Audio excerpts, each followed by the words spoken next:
É a primeira vez, SPIT, depois que nós vamos instalar, essa é a primeira visita oficial na Corsou e o motivo é também escolher para a banda de motivo para o qual trata a conferência arriba clima. Que nós vamos ter junto com o ministro de Holanda, Sophie Hermans, que está aqui também. Obviamente, me por topa com um rato também, mas lá nós temos uma reunião bilateral junto e também nós temos reunião com o ministro-presidente Pisas e Marcelina também de St. Martin, pero como que está visita depois de abordo instalar, importante também para consolidar e contato que nós cria durante anos aqui na Corsou, que é sumamente importante no momento que nós temos aspiração grande de reino, obviamente é importante para ter sustento também de personagens que a moça tem experiência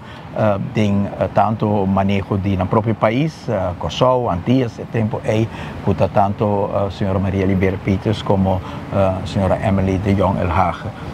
duas amiga também, em certo sentido, pessoas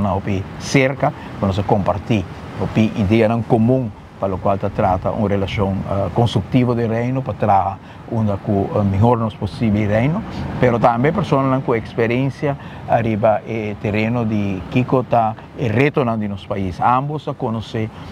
momentos difíceis no país, como ainda tem crises, como ainda tem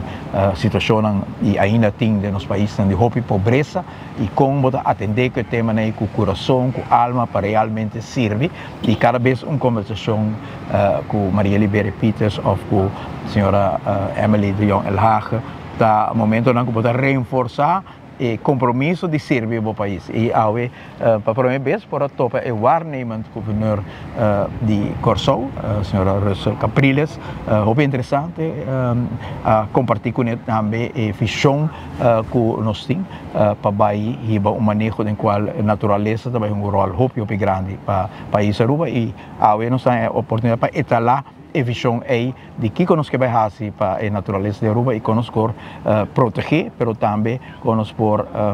fazer trabalho para trazer back a natureza sobre o mandato grande que o nosso povo dá a nós, para nós recobrar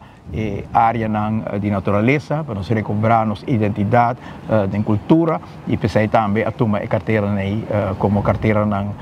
que está bem junto com o Ministério da Saúde General.